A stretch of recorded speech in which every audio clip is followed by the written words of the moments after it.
Mark here from Mark 2.0. Brian's over there.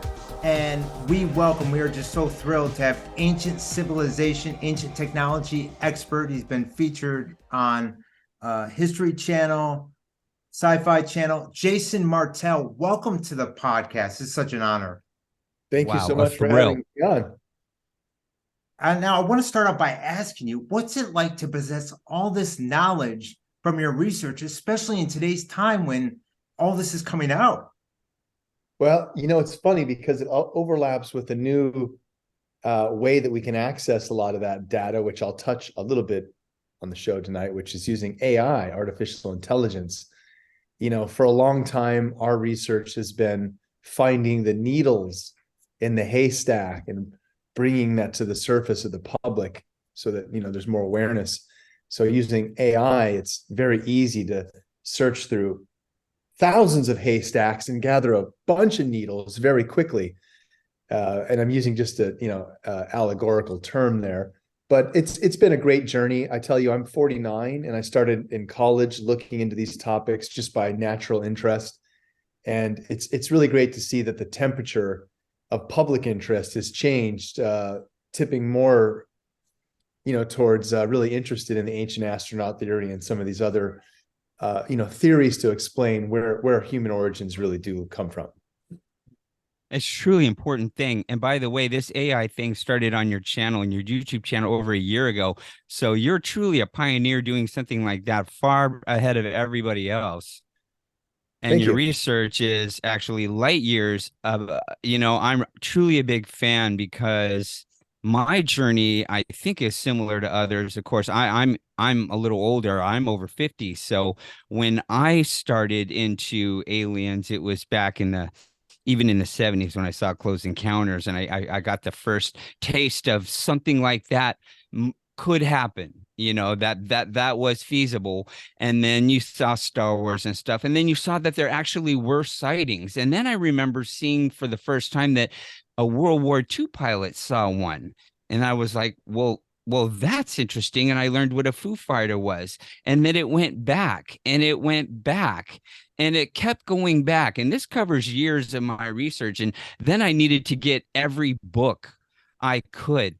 And I ended up at Zachariah Sitchin. And I know more about him until I listened to you than anyone I know.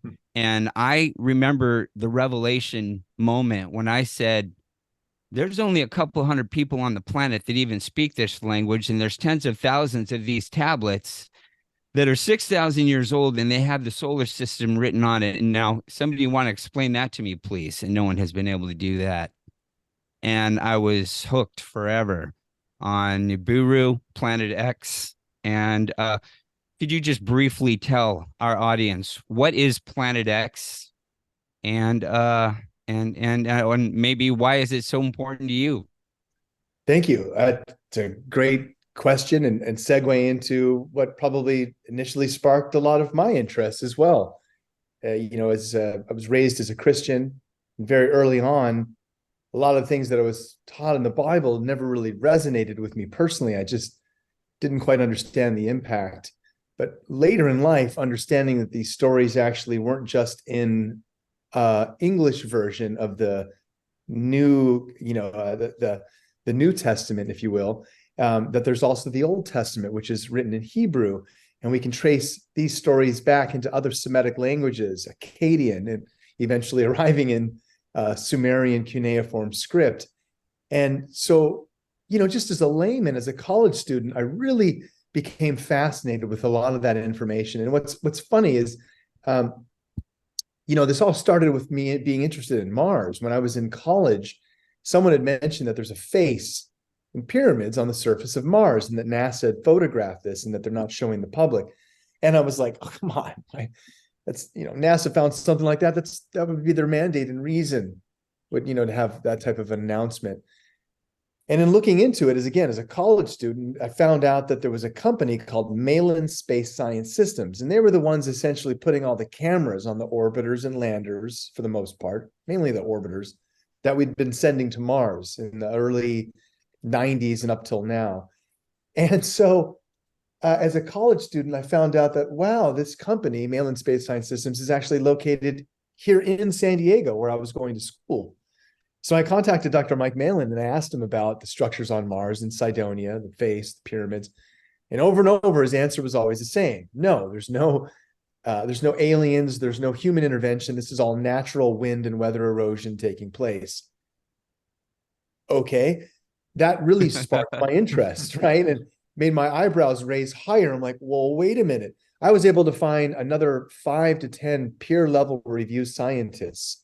One that's still, we speak alongside each other in shows and I used to listen to Richard Hoagland quite a Richard bit. Do you know Hoagland, him? Yeah. of course. Wow, what a presentation he did. He did. He's one of the pioneers also that influenced the work. And I'd say right along with Richard Hoagland is another gentleman named Dr. Mark Carlotto.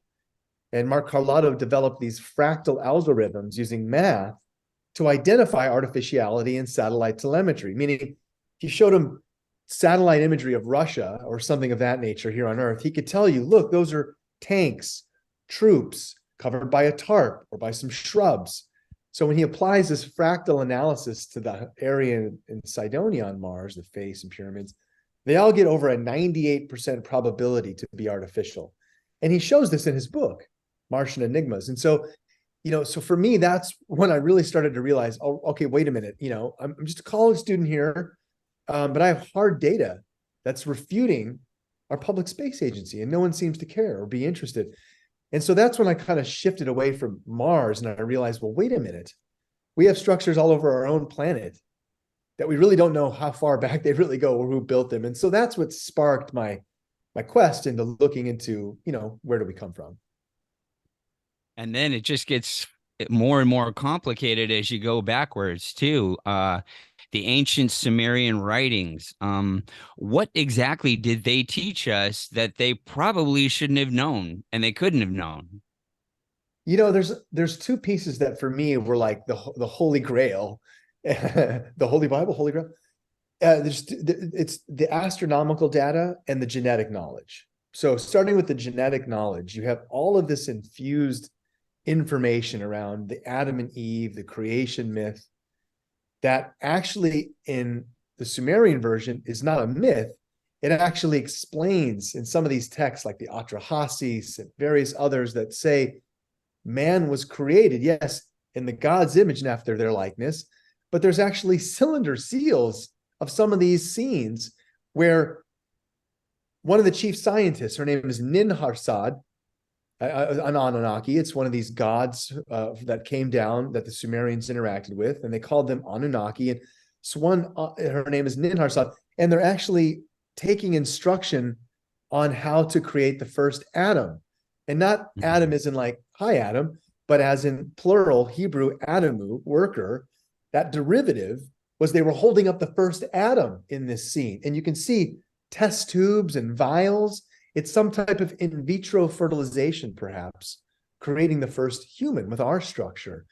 So a lot of that information vetted out by Zecharia Sitchin in some of his books, The Earth Chronicles, which was a series of, I think, like 10 books over 50 years. That's 50 years.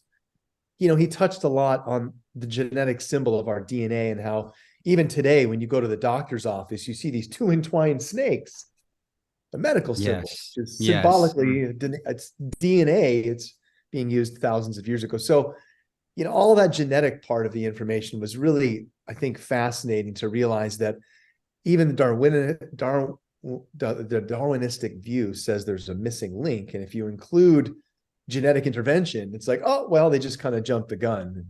It fills in a lot of the gaps. And when you also realize that we don't show up anywhere else except for in Southern Africa around 300,000 years ago, where our mitochondrial DNA passed down only by females that doesn't mutate. For us, like us today, as we look, we show up in Southern Africa 300,000 years ago, which is essentially right in the same lineage of saying these beings, the Anunnaki, came here to mine gold, didn't like it. They're like, this sucks. Let's create a slave race, get them really stoked to mine gold and turn them loose. And here we are. And I'm a Christian Twitter too. version. I have my cross on at all times, and I love that the stories that are emerging are, really bothers me, Jason, is that the giant skeletons that were so easy to research are not even so easy to find like on YouTube anymore. It's like I heard those things like disappeared, like the bones are gone and stuff. And it's like, what do you think right now is the most concrete evidence that we have of ancient aliens? I think that the Sumerian tablets have got to be right up there now, as I would far definitely as, agree with you. yeah. The Sumerian information, if anyone looks into the ancient astronaut theory, the Anunnaki are definitely great global candidates to explain a lot of the anomalies we have. But when we talk about Paintings, there are some paint like of Christ on the cross, and up in the corner, what do you see? Little mechanical flying machines objects, with right? men in them Exactly. controlling levers. I mean, that can't, that's not nothing. That is something. And Yeah. that the answer, gosh, it might be in those tablets. And I wish I remember I'd been through all of it. The videos, the YouTube, the movies, X-Files, the secret government, the Men in Black. I've been through all that shit. And finally I saw on Netflix, and it was still crap.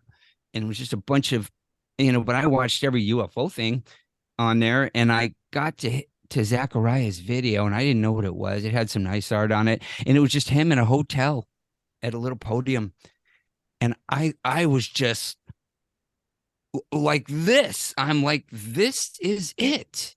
This is the answer. Now, I still see people on YouTube grabbing images of planets close to like the sun's corona and stuff like that. So, do you see anyone doing any real good work on Planet X? Because let's face it, there's a lot of evidence to say that it's there. It's there. I've looked into that topic for many, many years, and I've never been a proponent of one of the people saying that it's here or near us, simply because I follow the amateur astronomy community, and over the years, it's always been the world link up of amateurs that find things that actually matter, that then raise it to the professional level. So things like Hale Bopp, Oh yeah. Shoemaker Levy 9, where even NASA was like, oh yeah, it's nothing. It's just some stuff from fragments that are going to break up and fall into Jupiter. It turns out that you see some of the impact marks where one alone is 4 to 8 times the size of Earth, and there were 9 of them hitting Jupiter's surface. So I would say that over time, the amateur community has been really astute at finding anything.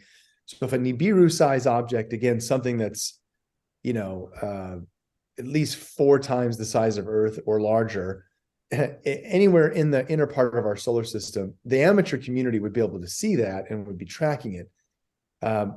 All we have up to this point are blurry webcam images and speculation. We don't have any professional telescopes, ground or sky-based, that are actually confirming this. Now, over time, there have been professional communities that have been looking for this and have identified gravitational forces that are exerting pull on the planets that we can't account for. And this, for some time, has led to the idea that there's a planet X, some type of large body that is exerting this force, and we still haven't found it yet. We've only found Sedna, Quoar, Xena. Like, let's just demote Pluto because we found a bunch of other ones like it. That sucked. But it's still basically the same question of, is there something out there causing this influence? We've heard the theory now, too, that there's Nemesis, a second sun, that most likely, which is a whole other line of research, which I'll touch on tonight a little bit about, a lost cycle of time where we have 2 suns. Very likely we have another sun of some sort, either a failed sun that's a brown dwarf and we can't see it, or it's really, really far away and we just haven't been able to identify.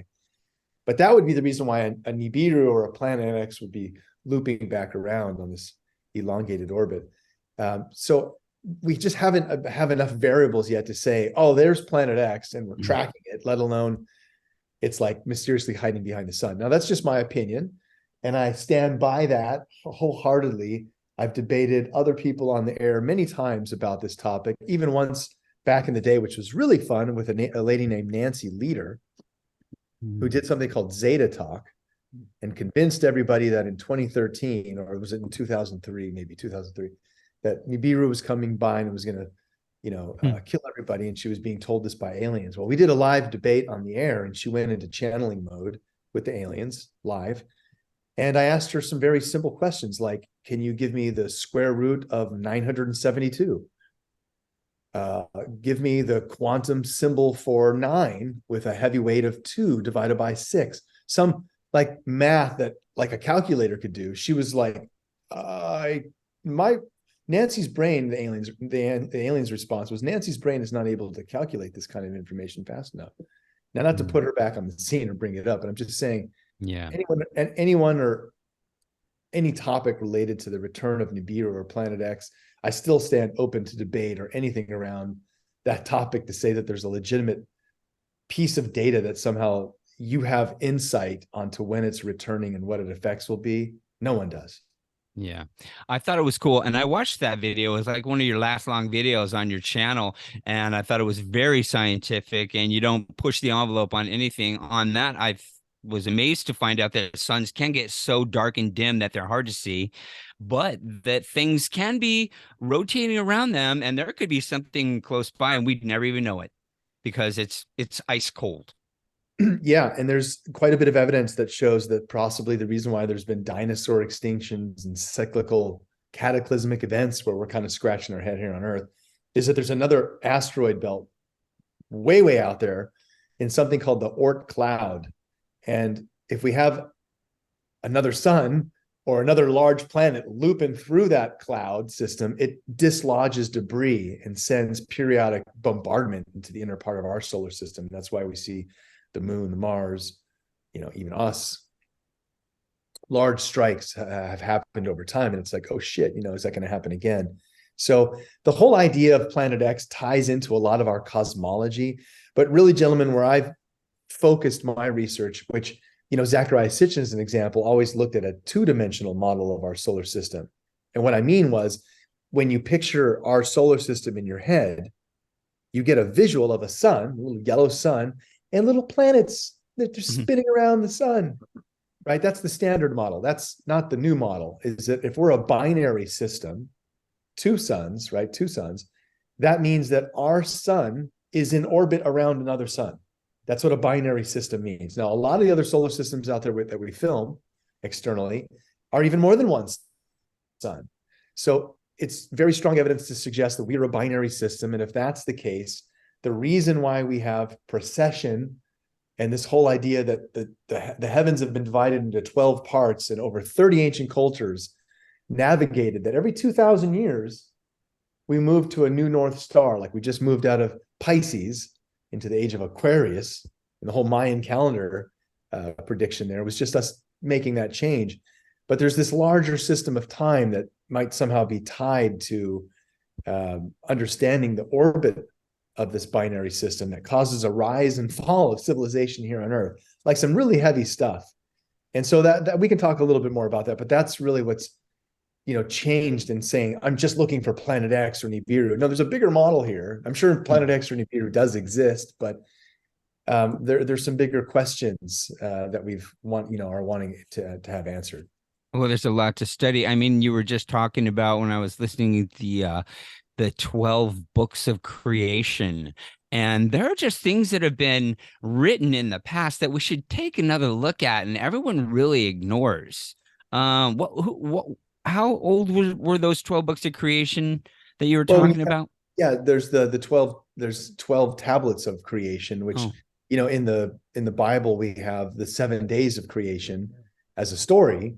And there's actually in Sumerian that we have the Epic of Gilgamesh, the Atrahasis, and there's a couple others that talk about basically the creation of man. And it's much more detailed in that, instead of just saying in 7 days these events took place, there's actually a series of tablets that extend beyond just 7 days and give a much more detailed picture of how things came about here on Earth. Zecharia Sitchin did a very interesting job of interpreting a lot of this information and explaining that basically when our planets were still coalescing, our solar system hadn't fully formed solid mass in all of the planets. Another intruder planet, Nibiru, got pulled into the gravitational pull. It had its own moon called North Wind. And he talks about, again, reading the Atrahasis and describing these events, that there was this collision between what was then called Tiamat, even before there was a freaking Earth, it was just called Tiamat, and Nibiru. The moon of Nibiru hit this planet Tiamat so hard that it sliced it in half and left a hammered out bracelet, literally what the Bible is calling the asteroid belt. It says it's the hammered out bracelet. So this collision takes place. Tiamat moves into its new orbit, now called Earth. Now we have an asteroid belt. And there's this permanent scar on the inner solar system of this collision that took place. And what's really interesting is that, I show a lot of this in my presentations, but if you look at the cosmology of Earth itself, you're like, wow. Well, let's just look at our blue dot here for a minute and see that all the stuff on the surface kind of looks like a puzzle. You can put all the pieces and they fit together. You mean it was once called Pangea? Oh my God, how is this possible? So you're saying that billions of years ago, it was one supercontinent, just one chunk of land. So if I took off all the water, that's essentially just half a planet. That lines up exactly with the Sumerian cosmology of this large collision. Now, the skin of the apple, the continents have all moved to where they are, but at one point it was just this chunk. Water spherically has gone into its form.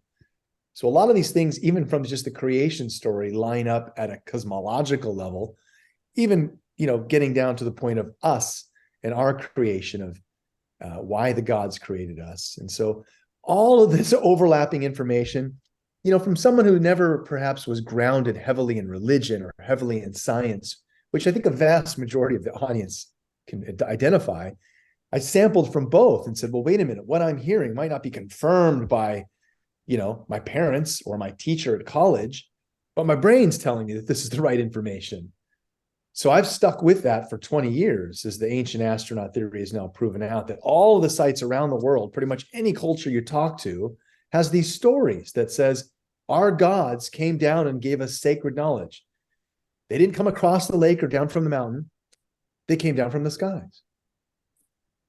That's so awesome. The cool thing is you're not just this guy who put together a bunch of documentaries and stuff. Because I've done so much research, I know how far you had to go, and you had to kind of go a little like crazy and really want to know, gosh, and really, really find a lot of real deep meaning and importance in all this. And darn it, Jason, I've been hammering away at this for so long, and it's like we're still stuck at point like almost square one. I mean, our knowledge is more and we know more, but still the media resists and still society resists. And why do they resist getting the truth out, you figure? It's a very esoteric topic to try and crack ufology, because you have to account for not just what we've been talking about, but all the modern stuff, like the last 100 years, let's just say that. It's really interesting. I've been paying attention for a while as well, and I see that ever since the inception of Blue Book, and then Grudge, and the Condon Report, and all of these various things leading up to like ATIP, what we have now, they do these task force in the name of the public that never go anywhere or never merit any type of results that move the needle ever. Still. But what has changed is the closeness to the public of this facade that they still say, we're going to look into it. We've created these organizations. Those have always been, those types of things were like, who are these people? Where are they? No one would know, right? So something changed over the last 5 years, COVID maybe, something like where now it's like, okay, well, let's allow these topics to be talked about, again, only by these organizations which never go anywhere, never do anything, but now they're public. And people like myself, who I've been doing this for 20 years, now to find out who those people are and what those companies are that would have access to this, uh, I sit right alongside them at the conference, like the founder of ATIP or Travis Taylor, cast member now in Ancient Aliens, who that was their job, was to run ATIP as the chief scientist, right? Like these companies that were always like, if I were to discover one 10 years ago, I'd be like, Yeah. now it's just public knowledge. You can go and work for these companies and get a public security clearance as a civilian and reverse engineer technology that's not from Earth. Where is this alien technology? It's not in the Navy. Well, stop there.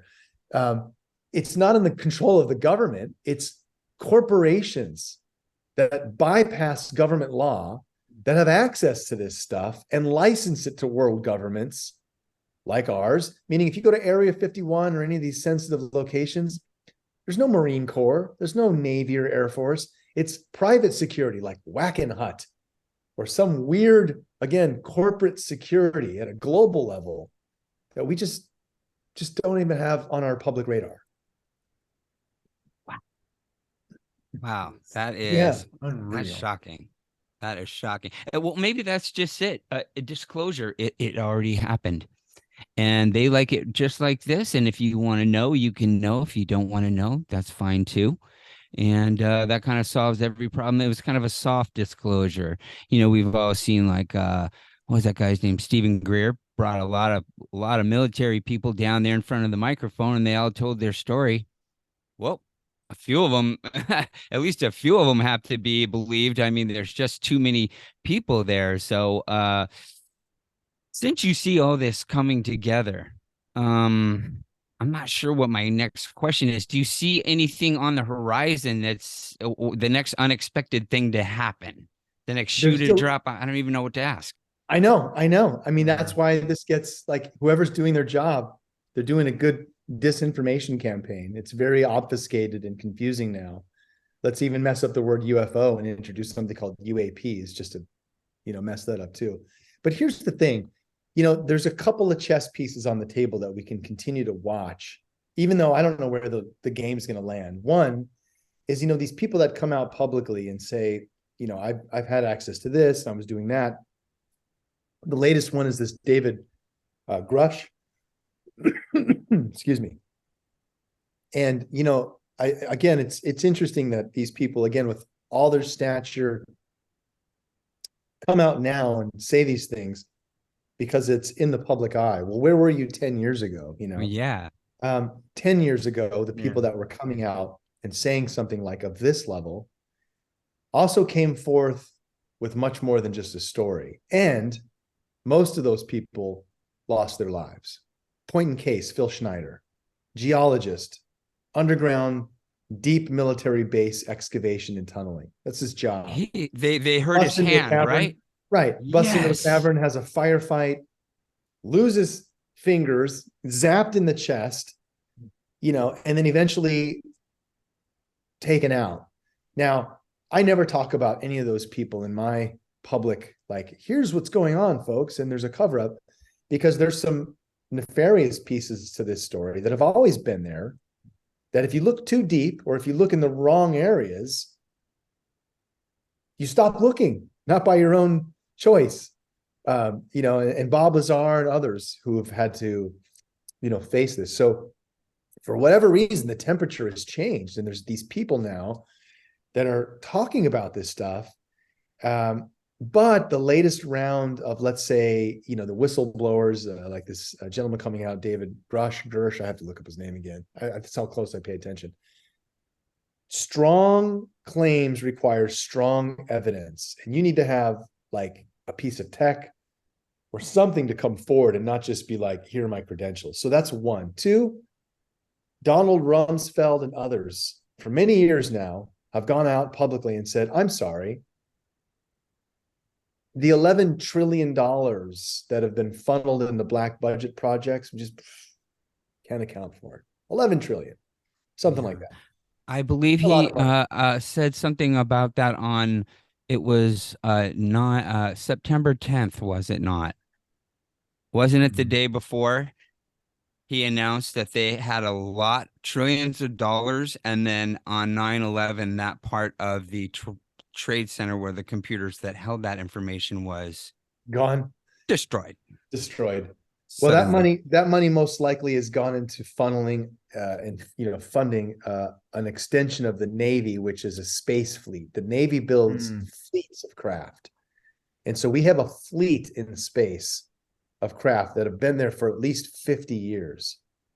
Gary McKinnon and others hacking into NASA and various other ways of gaining information have shown that there's a clear evidence trail of us doing things in space, platforms where we launch and have permanent presence throughout the solar system. And here we are on Earth, completely quarantined to the information. So that, I think, is also one of the chess pieces that I'm watching to say, wow, the game is changing. The moon, the Mars have always been off limits. But now with SpaceX, if things stay on track, within the next 5 years, 10 years tops, we'll have permanent residence on the moon and on Mars again. And that will really change the whole ancient astronaut theory if we can do astroarchaeology and say, wow, look, here's a skull buried next to the freaking face on Mars. There's people were here. Like, case closed. Well, I've even seen footage that looks real of ruins on Mars or on the moon. And I mean, getting to Mars, is that really feasible? I mean, getting there in like 5 years and stuff. And well, you know what? Probably since, I mean, I heard, tell me if this is true. Donald Trump had to pretty much create the Space Force because we could no longer explain all the activity that was going on up there. I heard that. I wouldn't be surprised. I don't know any specific things tied to Donald Trump. Well, I heard it had to be formed just because we've been up there so long and we were doing so much that we could no longer really, I mean, let's face it, people have good telescopes and stuff like that, and eventually they're going to see something. Yeah, that's true. That's a good point. I'm sure there've been lots of sightings of whatever craft we're flying now. Back in the day during, the 90s, we had a lot of these triangular sightings of the TR-3B and basically just a nuclear powered silent craft that was floating everywhere. I'm from Phoenix, bro. I know. Phoenix Lights. I mean, statistically, they used to know that like on a Wednesday night at 3 a.m., that's when you do your test runs over Nevada because everyone's freaking asleep. That doesn't work anymore, right? Because every country in the world has satellites monitoring 24/7. So now what do you do when you want to fly your space, your secret plane or whatever it is? You fly them above the satellites in space. And that's what they've been doing for a really long time, is all our latest craft ever since the stealth breakout, F-117s and the B-2s, all the other technology, they went into like, the F-35 and the Raptors and all these things with the amazing angles and such. But our trans-atmospheric vehicles, those are all like testing in space, and we don't see them at all. So I'm hoping that will break soon, right? That I think would be a revelation to realize that we have the technology to really access the stars, like, just like you'd see in Stargate or Star Wars or Star Trek or what have you. We've had that technology for a while, and that's an eye-opener if that becomes public knowledge. Definitely. Well, I don't know, it keeps you going and so, energized after 20 years, but man, I never get sick of this, and whatever you make, I mean, I will continue to watch. It's all great. It's all interesting. What got you? I mean, can I ask, where were you born anyway? I was born in Oklahoma, but I've spent some time in Texas, and then I was raised and spent most of my life here in California. I currently live in San Diego. And yeah, just, really, really grateful to live on the West Coast. Don't look forward to Oklahoma or any of that type of weather as a personal choice. Yeah. It is rough. Yeah. I lived in LA for 10 years, so I know about the West Coast. I'm actually in the East Coast, so I'm not offended by any means. I live in Wilmington. Have you ever been there in Wilmington, North Carolina? I have not. I've been to South Carolina. Okay. But yeah, Oklahoma for me has memories of huge black tornado spinning out. Oh, yeah. Rainbow. Okay. Driving out You here, I know, drove through Oklahoma. I thought it was a lot nicer nowadays, maybe. I'm sure there's beautiful parts. It's not that so much as just I'm scared shitless of tornadoes. So, Oh, I feel you. I'm in hurricane weather, so I know what you mean. yep. Well, one other thing I would mention tonight while we have some Sure. time, is when I mentioned earlier about a binary system, the whole idea that our sun possibly is orbiting another sun.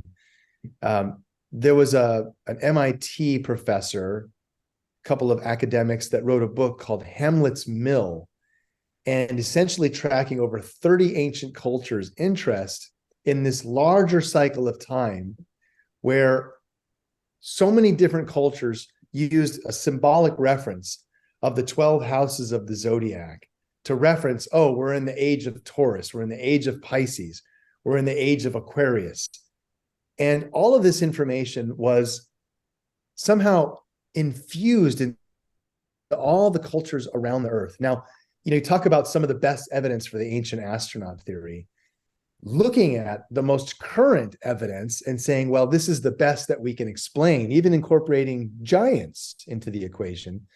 If you look at Graham Hancock's special on Netflix, this 8-hour special, he goes across many of these ancient sites in North America that have amazing astronomical orientations and alignments built into the structures.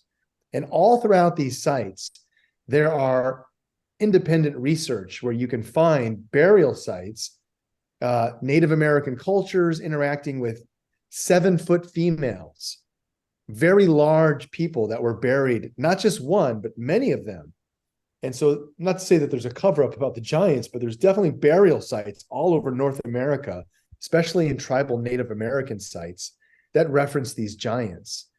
And what's interesting, again, is that right after the Great Flood, all great cultures speak of a time when these teachers appear and teach amazing architecture and astronomy and agriculture.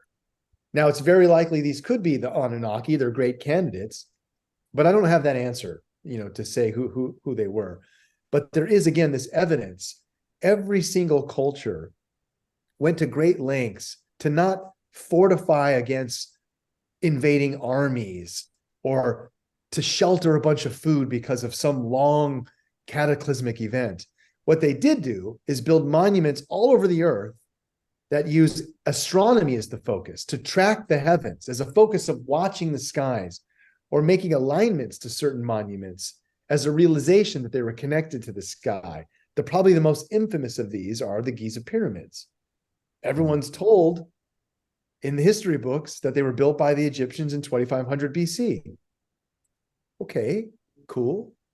Then why is it that, again, astronomically, they align to the Orion constellation perfectly in the year 10,500 BC? And even the Sphinx is looking east, right into the constellation of Leo, a lion. Somehow the pyramids were built as a terrestrial alignment to mark on the ground 10,500 BC means something. Now, does that mean it's the beginning of the Egyptian civilization? Does it mean it's something we just don't understand? Probably that. You mentioned earlier is that the farther back in time we go, the more of the ancient sites we find.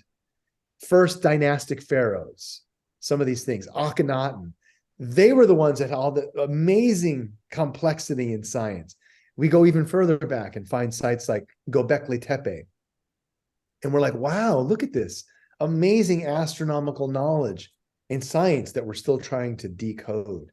So for me, it's been very interesting to realize that there seems to be a rise and fall of civilizations, that we've gone through periods where we had very high knowledge and then points where we lost it all. Now, this is recorded in our history books, and we've heard these terms, but we just maybe not making the full connection here. We've heard of the Dark Ages.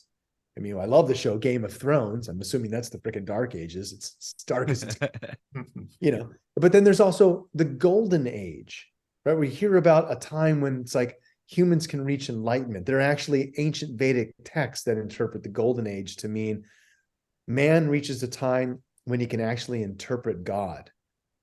Very heavy statement. We don't understand God now. We literally cannot interpret God. But all these ancient cultures have these cycles that they broke down to say that this 24,000 year cycle is a rise into a golden age, 12,000 years ascending into a golden age, and 12,000 years descending into a dark age. And even Plato, and in the Greek times, they called this the great year. Hindu and other texts call these the Kali Yugas. All these ancient cultures have broken down this cycle. And what's really interesting, guys, is that there seems to be a correlation between this cycle and the rise and fall of civilization here on Earth. Specifically, in that if we're a binary solar system, it could be that when the suns are at their farthest points in their orbit from each other, when they're at their farthest point, we're in the dark ages. When the suns are at their closest points, we go into something known as the golden age. Now, if you go out on a nice sunny day and that sun's energy, everyone's moving and alive and happy, and it's just the energy is good. Like, can't really define summertime other than to be like, it's good stuff, right? Now, what if for some reason you introduced another sun, a blue or a red, not just our yellow, and somehow, just like Superman, with kryptonite, he had these superpowers and such. I'm being very loose here, but it's very possible the introduction of another sun's energy somehow enhances our life force at an evolutionary level where we're able to expand beyond what we can now. Maybe that's when we're in this golden age, other higher cultures have then interacted with humanity going, wow, they actually have a meaningful exchange to give us now. And then they then descend into the dark ages and like, well, we got to wait a few thousand more years again before we can interact with them. But it's just very interesting that all these ancient cultures were aware of this cycle that could be causing this effect on us. Now, I'll give you a couple of analogies to make you understand that there's cosmic influences that actually affect us, and we're literally not aware of it or paying attention. The ancients talk of 3 cycles. The first 2 again. Cycle number 1, Earth is spinning on its axis. Now, because of that, all the time, spinning, we have 12 hours of day and 12 hours of night. Now, you don't think about it, but in a little while here, it's going to get dark. I'm going to get tired and want to go to bed. And I go into a subconscious state and go to sleep. And I can't resist that urge. I'm going to get tired and fall asleep. What causes that? The spinning of our axis because of the 12-hour rotation cycle, 12 hours a day and 12 hours a night. Okay, that's effect number 1. Effect number 2, Earth is going around the sun. And what happens there, right? We have literal seasonal changes, temperature differences, animals migrating, plants dying and growing, and all kinds of things, growing, dying, the wrong way, right? And so all of this is caused by the effect of us going around a solar year. Cycle number 3 is they say that there's this larger cycle of time because of our 2 suns that cause a rise and fall of civilization here on Earth. Now, that's a 24,000 year cycle. We have trouble comprehending that, only living 100 years. That's the part where it's like, that's the rub. Now, I give you one last thing as an analogy, and then I'll stop for a minute. There's a little insect called a mayfly, and its whole birth to death life cycle is 24 hours. That's it. So a mayfly is sitting on a leaf on a cloudy day. Another mayfly comes up, and he's like, I've heard about this stuff called wind and sunshine. I don't see it. It doesn't exist. Yeah, whatever. They go, never experiencing it. That doesn't mean that the sun or the wind doesn't exist. They just didn't have enough time to experience it. So in our lifetime of 100 years, we're having trouble grokking this larger spectrum of time, which seems to be part of what we can decode into a lot of the ancient sites wanting to harness this energy, this subtle energy that geodetically was passed as some type of energy field around the world to keep it going as long as they could before it would naturally fade away. So that's, I think, something that I've really latched on to trying to understand and decode what this lost cycle of time means. It's mind-boggling. I mean, there's so much. I mean, you almost need an AI thing. That was brilliant to even start that. I mean, just the ancient text, there's so much of it. I would love to just see what the AI says when you put all that into it and ask it, so what do you think happened? I mean, Jason, I can ask you. So there's been all this influence on human history. Why don't you give me a kindergarten version, basically, of what happened? What do you think happened? How did we get here? Well, real quickly, just as a geek, I'm going to play something for you here. Okay. Cool. I've launched my own AI, and it's available on ancientastronauts.com, and it's trained specifically for what we do. And so I'm going to go ahead and tell it.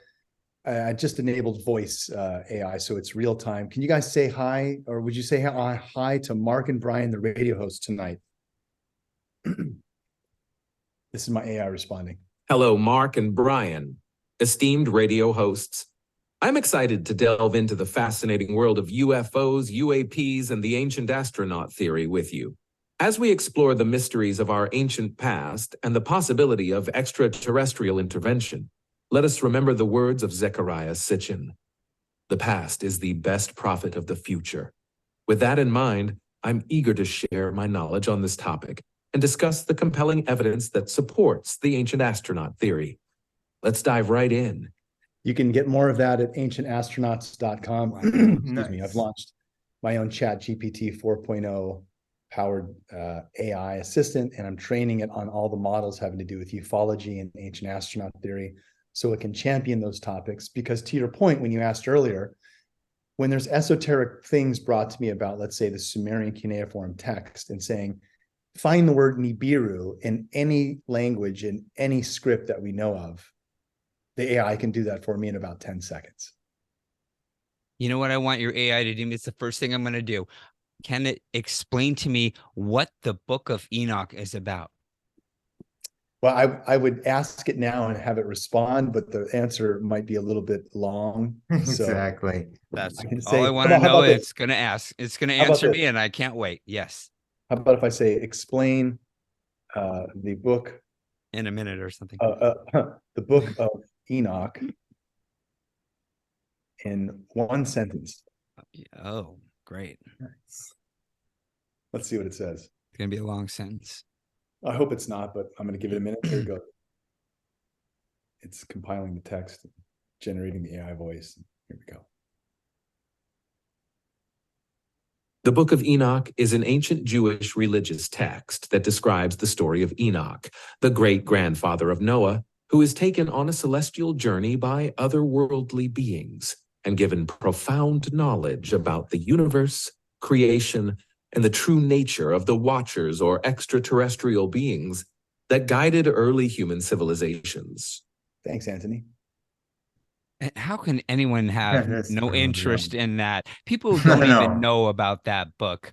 It's such a beautiful thing, and there's so much ancient things that, I mean, and that's really what you're doing, is trying to figure out who we are and how the hell we got here. And I just love the work you're doing, and Yeah, this gosh, is I great. cannot wait to see what you do next, buddy.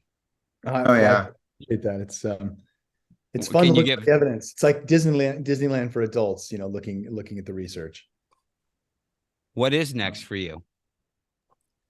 For me personally, I'm probably going to continue to use artificial intelligence as a medium to break through a lot of the barriers that exist. Another part of this is a more utilitarian aspect I'll briefly touch on. So since the 50s, the images we've taken of the moon and eventually Mars, a lot of these initially were smudged or cropped or duplicated, and you can see that there was manipulation done and obfuscation of data. Back before they had computer systems, it was done manually. We can use machine learning today to detect a lot of that stuff and say, look, there was intervention across all of this imagery. So using that type of a system, using more current imagery, we can look for artificiality across many different sets of data and use machine learning to look for pyramids and what have you, where it can flag things much faster than us having to do it manually like we've been doing for years. So the same things that apply for looking at the past data sets can also be done for future ones as we send drones and other packages to Mars and to the moon, we can quickly already have artificial intelligence laid out to look for any types of anomalies that we would be interested had we had our own eyes on it. Aren't you talking about the original NASA things where the stories are that people were actually painting things out? Exactly. We can use machine learning to look for those manipulations now and identify massive areas that were done and saying, look, they were doing it then. Now it's all done at a much more higher level, but you can still show pretty much even today with any digital piece of content where it's been rewritten and laid over the original source, the machine can find those variances.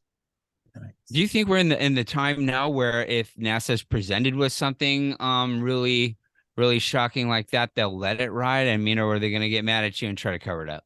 So here's what's been happening ever since, I'm trying to deal with the face and pyramids on Mars.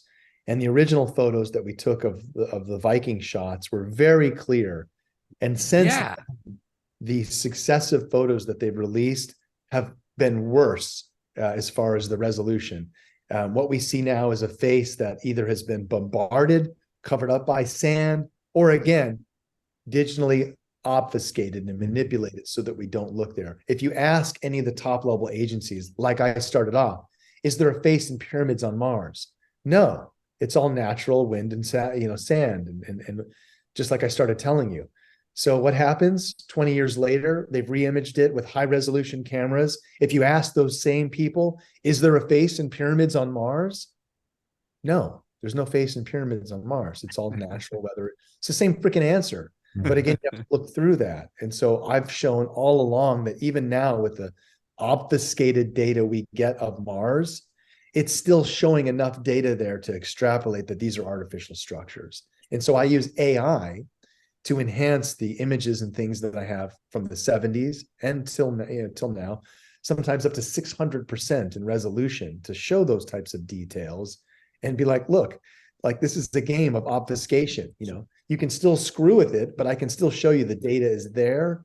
And there's no way that this is just, by chance. This is engineered, engineering that can be clearly measured and shown. So I'm pretty sure remember Richard Hoagland saying that the position of the pyramids on Mars even have a correlation to the position of the Earth pyramids. Is that right? I'm not sure of that other than when Mars was at a different axis, the face was literally just kind of going around like a beacon. Anybody coming in would be like, oh, wow, I guess we should expect life forms like that here. I mean, it's a pretty big marker in our solar system to be like, that's us right there. Do you think there are pyramids on Mars too? I mean, most definitely. I mean, the DNM pyramid and the whole Cydonia complex, I've looked at this for years and, one thing is true. Here on Earth, we love waterfront property. Living by the beach, living by the lake, any body of water with a residence, you're stoked. Guess what, folks? Same thing on Mars. If you look at the Cydonia complex, you can literally see a terrestrial change of a shoreline where it's bright, knobby terrain with all these structures that are pyramidal, a city, and then a shoreline where it goes into this mellow, dark area, and the face is sitting out there like a monument. Like they built it as a monument off on the shoreline that you could see from any angle, admiring it from the shoreline of Cydonia. So just again, the thematic layout, just from a layman's perspective of realizing, oh, well, duh, it's built as waterfront property. Of course, it's an ancient sea, a community there on the sea, and that they built some type of a monument like we would, like the Statue of Liberty or the Washington Monument or whatever, surrounded by water. There's too many parallels. And it's like to just blatantly listen to NASA and go, oh, it's a natural sound and weather erosion. There's nothing to see here. It's very sad. And so I'm grateful that shows like Ancient Aliens and the public litmus test in general has raised the bar of curiosity to be like, yeah, we're probably not being told the truth. That's status quo. So with all this commercial activity in space, how are they going to contain that for very long? I mean, it's only a matter of time before. I mean, what would Elon do if he suddenly said, there's a bunch of footage on this craft and I don't know what to do with it? Well, you got 2 points there. One is, yeah, that actually is happening and has been for quite some time. All the Starlink launches for the satellites to do the internet, everything with the heavy lift launches, payload delivery that they've been testing and sending to the space station. Always there's footage of UFOs, period. Yeah. Right? So no, that's not talked about.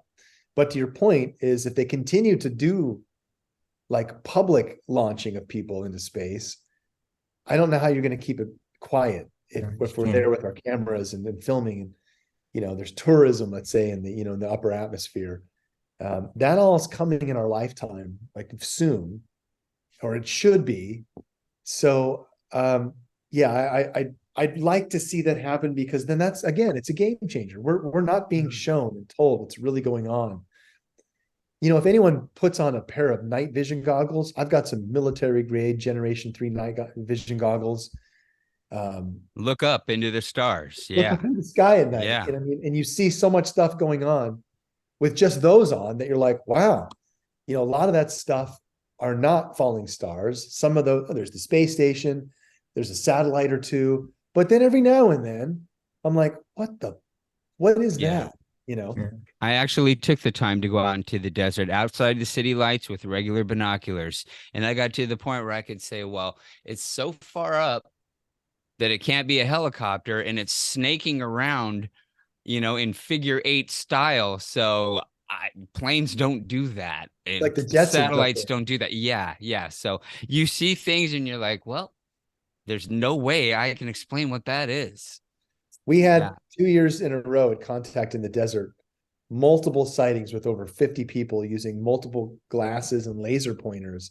Oh, yeah, the laser, yeah. It's like a light show of all this stuff dancing around and showing us. I literally thought at one point, like, man, this is it. Like something's going to go down tonight. Like, Once they start flashing back at you, and they're all over YouTube, you see these videos too. And then there was the ISS station, right? The ISS had so many nightmares where they're like just moving the camera away from this thing all the time. What about when that big tether actually was released? And there were so many objects swarming that thing. It was almost embarrassing for NASA trying to explain what could be going up and around it. Things the size of Texas are floating by. I mean, gosh, how do they keep diverting? Their diversion ability is unreal, is it not? It literally is. If anyone, that should be on, maybe it was like for a minute, but that should be on the headlines with the UAP news, is someone should be making those types of connections, saying, wow, like you guys saw a saucer flying over one of our Navy ships. Could it be that this tether footage, which you're referring to, here's a 12-mile long tether attached to the space station. And look, there are these large circular objects, some 3 miles in length, according to the length of this 12-mile long tether and how many of them are floating by, with all having a central pulsating rivet cutout, disc shape, flying around. And it's like, well, my God, that's not space debris.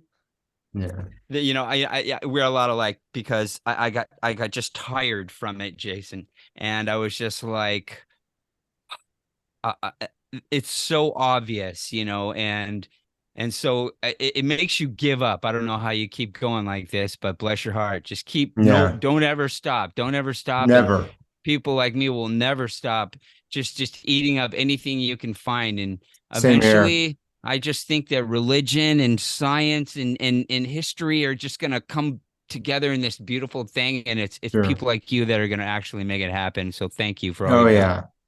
Well, it's my pleasure, gentlemen. I'd love to come back again and discuss more of the research. Again, I think the lost cycle of time and that whole looking at why ancient cultures spent so much interest monitoring and observing the heavens, there's still some eggs to be cracked there. Definitely. And it's an exciting journey to see where it'll take us. Yeah. Well, I think this is from the heart, the most important stuff people are studying or should be studying. The most important stuff people are ignoring. That's what this stuff is. 100%. So I'm right here for you. Anytime you want to come back, come on back, because I got as much time as you want. We can talk whatever you want to do. You let me know. Thanks, gentlemen. Yeah. And send us all your links. We'll put it in the description. We want to promote anything that you're doing. Everybody, we'll have everything. Go find him. This guy is brilliant. You're Jason brilliant, Martell. like Zachariah is brilliant. You guys are killing me. Thank you. Thank you Thanks very so much. much. All right, man. Appreciate Great to it. meet you tonight. All right. Thanks a lot, Take care. Jason. Take care. All right. Bye-bye. Take care. If you like what we're doing, please consider subscribing. It's totally free and you can unsubscribe at any time and it really helps us out a lot. Thanks for watching. Hope you liked the video.